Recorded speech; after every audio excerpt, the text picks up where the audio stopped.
Hi, everybody. We're going to continue to look through the book of James, but I want to ask you, how did your day to go today?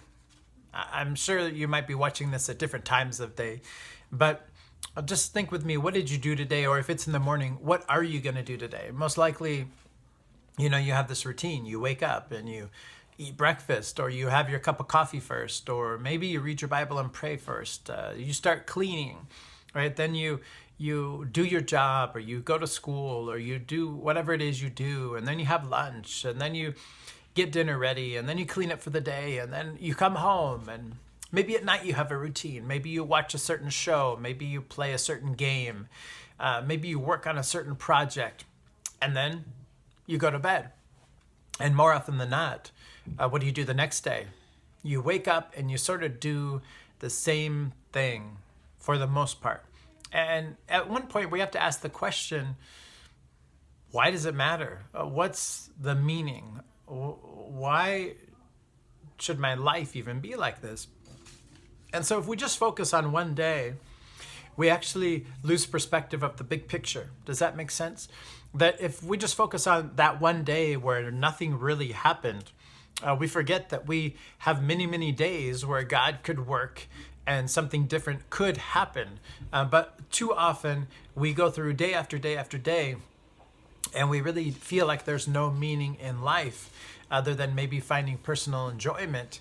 And we miss the opportunities that God might bring us. What if you have a random conversation with somebody that God could actually use that conversation to change their lives? God could use that moment to encourage them, that God could use that moment to begin to heal their heart because you took the initiative to enter into that conversation with intentionality and bringing the love and the words of Jesus into that person's life. So we have to keep in mind context, the context of life, that there's a bigger picture going on. Even when things don't seem to be going out that well, or it doesn't seem like God is very verbal or he's not involved, the bigger picture is that God's in control.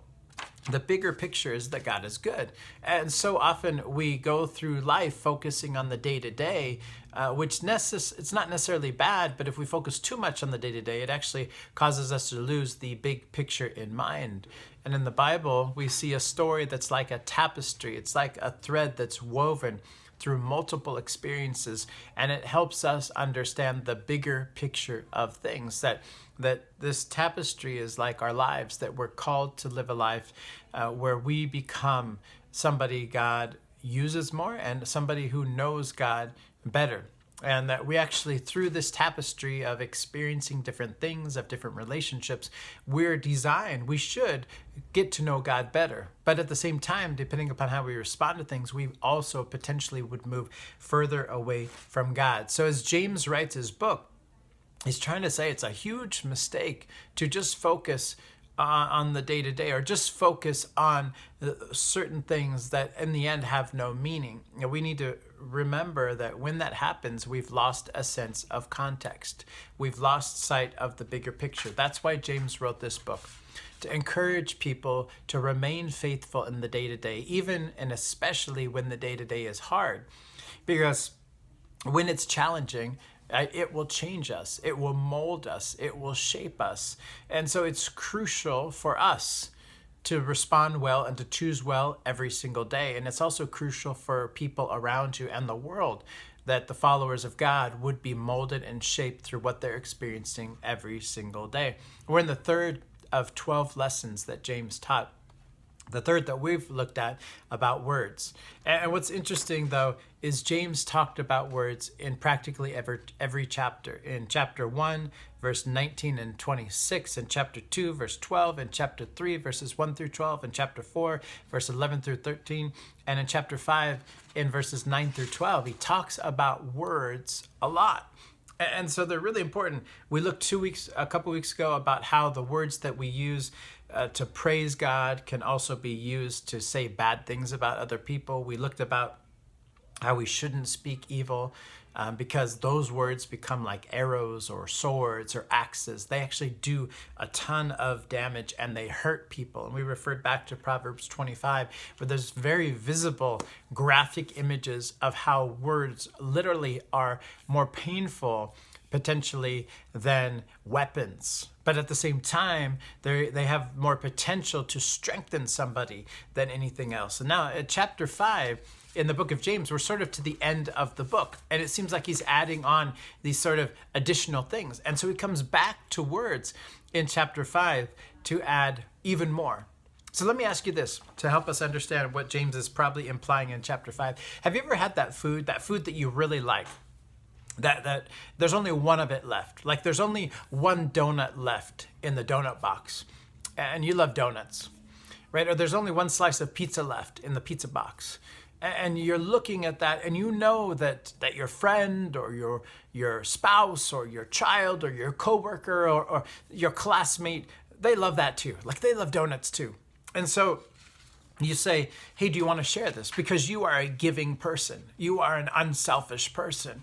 And they say, yeah, I'd love to like have that last bit of coffee, or I'd love a little bit of pizza, or I'd love, just some of that, whatever that thing is that you can divide up. And you slice it. You do your best you can to slice it right down the middle, but just how it turned out, it wasn't quite even. And you're looking at those two slices and you're thinking, oh man, that slice, that part is a little bigger than the other part. Or that part has that piece of fruit on it and this part doesn't. Or this part has the fruit I like, right? It has like raspberries and blueberries, and that part has a kiwi on it or peach. I don't want that. And so you're looking at those two and you have to decide which part do you take for yourself and which part do you give to the other person. And you essentially just twist it a little bit that hopefully you get your part.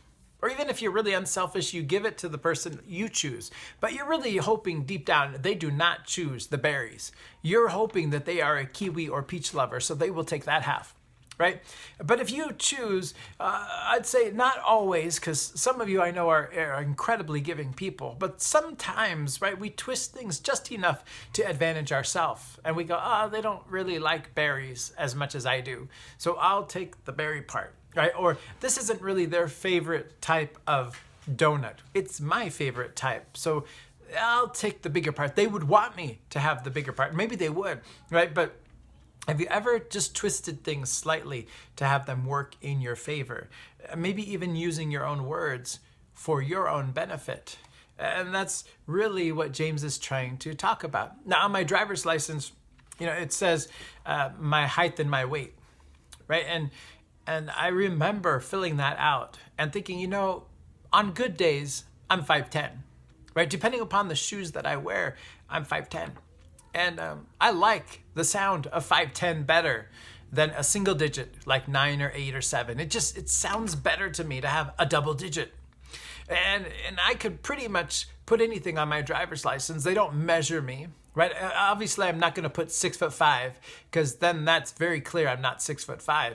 But I could probably put 5'11" and nothing would happen. I could put 5'7" and nothing could happen. But I'm really not 5'10". If I take my shoes off, I'm 5'9" something, like 5'9.25", right? So I'm technically closer to 5'9", but it just sounds better to me, right? Maybe to you, it's like, who cares, right? But there's certain things that matter to us just because of how we're wired. I'm not even saying that this should be justified, but I want you to see how I could justify it. That to me, 5'10" just sounds a little better. And technically speaking, when I put shoes on, which I probably almost always wear shoes when I drive. If I was to get stopped by a police officer and step out of my car, 9 out of 10 times I would have my shoes on. I would be about 5'10". Why not just put 5'10"? I like it better. So it's that little twist. It's not really the truth, but it's not really wrong. And a lot of times in life, we just twist the truth for our own benefit. And James knows that we do this. in life, that people do this. So let me read for you our verse out of James chapter 5. This is verse 12, the main verse we'll look at today. He says, "My brothers and sisters, here's what is most important." And that's a huge phrase we'll come back to again, but keep that in mind. Here's what's most important. Don't make a promise by giving your word. Don't promise heaven or by earth. And don't promise by anything else just to back up what you say. All you need to say is a simple yes or no. And if you do more than this, you will be judged. But what's so interesting is this is one of the clearest references to the Sermon on the Mount that James gives in his book. It's a reference back to Matthew chapter 5, verse 33 and 37. I'm going to read really quickly. Jesus said this, "Again, you have heard what was said to your people long ago. They were told, 'Don't break promises that you make to the Lord. Keep your promises to the Lord that you have made.' But here's what I'll tell you. Don't make any promises like that at all. Don't make them in the name of heaven. That's God's throne. Don't make them in the name of earth. That's God's stool. Don't make them in the name of Jerusalem. That's the city of the great king. And don't make a promise on your own name. You can't even make one hair on your head white or black. All you need to say is this, yes or no. Anything more than that comes from the evil one." So this was a practice back in Jesus' day where people would swear by something just to say, "Believe my words," right? They would say something, you'd be like, and they'd say, "I swear by the temple," right? "I swear by the earth," right? And that thing still happens to this day, right? "I swear to God," right? Or "I swear on my own name," or "I swear on my mother's grave or my father's grave," right? "I swear on this," just to sort of say, "You got to believe me," right? Let me just give you a little bit. So even though what I say maybe isn't true, if I add something to it that has weight, then you'll believe me. And that would happen, or people would swear by God or swear by other things. I mean, when I lived in Morocco, I remember people saying, "Inshallah," all the time, "if God wills." I was interesting because then I thought, oh, they mean it, right? Like, "Hey, Ahmed, you want to meet for dinner and coffee tonight?" And Ahmed would say, "Inshallah, Steve, inshallah." Okay, I didn't know how to take it, but I took it as a yes because he's talking about God, right? So that must make it legit. "Okay, let's meet at this cafe at 7 o'clock, and I'll see you there. Inshallah, Steve, at this cafe at 7 o'clock, inshallah." And I'd be great, and I'd show up at 7 o'clock. Actually, because I'm American, I would show up at like 6:50 or 6:55, and I'd be there, and I'd be waiting at 7 and 7:15. That's the window for Americans. Usually, you're late after that, and then 7:30 and 7:45, and then 8 o'clock, and then 8:30, and my food is cold, and I just go home. And I see Ahmed the next day, and I go, "Ahmed, what happened?" He goes, "Oh, I'm so sorry, Steve, I couldn't go." And I thought, but you told me, inshallah, right? Like, if God wills. And I remember that it was actually a way to let me down easy, right? It was a cultural way to not have to say no, because then if you just say no, it could be rude. But saying inshallah, right? Then it's on God. The onus is on God, that it must be God's fault that you didn't make it, so you don't feel quite as bad. But it's just a little bit of a twist to allow you to not speak completely truthfully, even if Ahmed had no desire or intention or simply couldn't meet me at the cafe. Inshallah allows him to just twist it enough to get things his way. So let me just ask you really quick. I mean, do you trust any politician? If you live in America, do you trust any politician in Washington? Now, while there are trustworthy politicians in general, right, I think the stereotype is that we don't. Why? Because enough stuff has happened that makes things unbelievable, or there's a lack of trust in general because enough stuff happens. So you don't believe because people are hypocritical, right? We don't trust because people are hypocritical. They say one thing, but then they do another. There's always fact checking now, right? Like, how has President Biden actually done what he said he's going to do, right? How often did President Trump lie? Right? How often has this person said one thing and done the other? I mean, that's what is hypocrisy, right? And the more that somebody's hypocritical, the less we believe them. The more that they say one thing, it gets twisted and doesn't happen, the less we believe them. So For James, what he's basically saying is if you are a follower of Christ and you're not speaking up about it, or if your actions don't match your words, people simply won't believe. There has to be an aspect of backing up what you say. So that's why it's so important, because the followers of Christ are called to be people of love, people of integrity, people who show mercy, people who are forgiving, people who are accepting. So if you're not these, then how would somebody believe that God is these things? Right? So we can't make promises if we're not going to back them up. We can't say God is love if you won't act loving. Right? We can't say God is forgiving if we don't forgive. We need to make a promise and we need to keep it even when it hurts. That's what true integrity actually is. So that's why James says, my brothers and sisters, here is what is most important. And some translations say, my brothers and sisters, above all, like more than anything else, do this. Don't make a promise by giving your word.